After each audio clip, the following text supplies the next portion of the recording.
Doutor Erwin, essa questão também, muito se fala da questão dos medicamentos. Perfeito. Não é? Então, uma desregula aqui. Como é que é isso, doutor? Perfeito. Então vamos lá. Mais um mito. E aí, os remédios são para o resto da vida, eles dão dependência. Então vamos lá. Estamos falando, né, de um quadro depressivo, senão a gente vai falar de diversas patologias. Vamos focar nele, que junto com o transtorno de ansiedade são os dois mais prevalentes no país.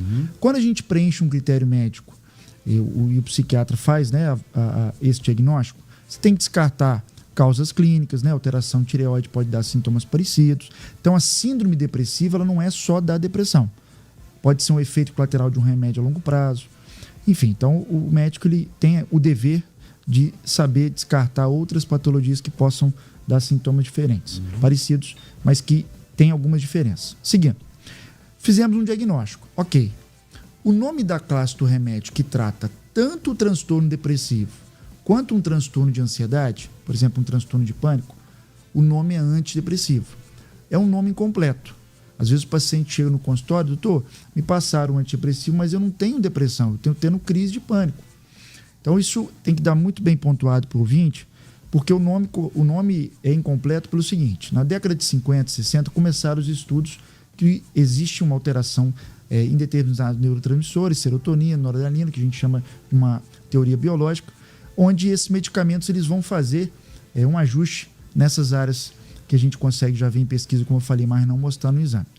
Na década de 90, viram que a alteração química dos transtornos de ansiedade era similar à mesma dos quadros depressivos, só que elas acontecem em regiões diferentes do organismo. Por isso que dão sintomas diferentes. Mas por ser a mesma alteração, a mesma classe de remédio antidepressivo trata também o transtorno de ansiedade. Então o nome antidepressivo é o que vai tratar a causa. Onde está o problema principal em relação ao remédio? Nos benzodiazepínicos, chamados calmantes. Clonazepam, o alprazolam, o diazepam. Vamos lá, pessoal, o que esses medicamentos fazem em relação à psiquiatria? Tem uma função que não é a que a gente quer pegar para esses dois transtornos, que é uma função anticonvulsivante, mas ele tem 3 funções de acordo com a dose. Dose baixa, ele tem um efeito ansiolítico. Traduzindo, melhora a angústia, o fluxo de pensamento negativo, te dá uma paz interna. Dose média, relaxante muscular. Tira a tensão muscular de quem está passando no momento. Em dose mais alta, ele dá sono. O que é dose baixa, média ou alta é muito pessoal de cada indivíduo. Ou seja, pastor, eu não citei aqui que ele é antidepressivo. Então ele não trata a causa, ele só trata os sintomas, ele só enxuga o gelo. Por isso que se ele for feito sozinho, tem potencial de dependência. Porque a causa que teria sido tratada com antidepressivo vai continuar evoluindo. Daqui a pouco ele manda estímulo para consequência, por exemplo, uma insônia aumenta. O que a gente tem que fazer? Aumentar para ter o mesmo efeito. Aí como é que chega lá para mim que sou especialista? Dependente do remédio. E aqui vem meu primeiro pedido.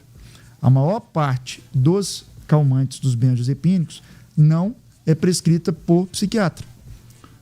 A maioria deles é automedicação. Pergunta para um amigo, pega na farmácia.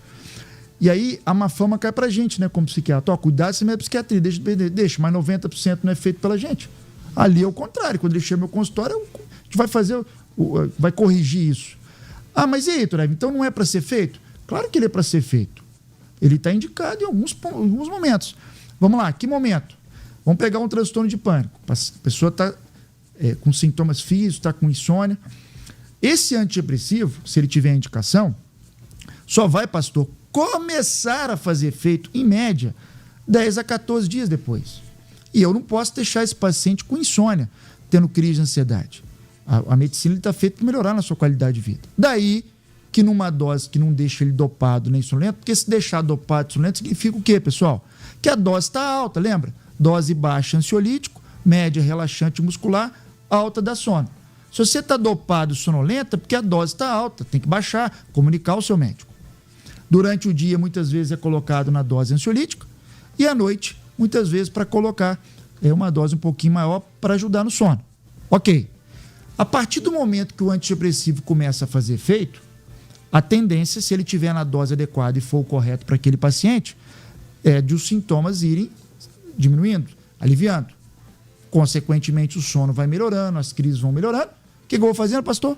Eu vou tirando o ansiolítico, tirando o benzodiazepínico. E aí eu sigo por um tempo, aí vai muito de cada caso, com o antidepressivo, que é a mesma receita branca que eu passo antibiótico. O senhor já viu alguém ficar dependente de antibiótico, pastor? Não, então antidepressivo é a mesma receita dela. Já o benzodiazepínico é azul.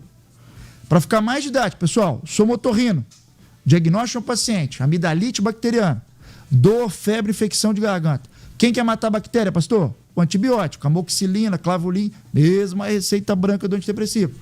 Só que todo antibiótico só começa a agir em média 48 horas depois. Você vai deixar, ouvinte, seu filho com dor, com febre, esperando o antibiótico agir? Não. O que você vai fazer? Orientado pelo médico. Colocar uma novalgina, colocar um anti-inflamatório para melhorar na hora a dor e a febre, até o antibiótico começar a agir.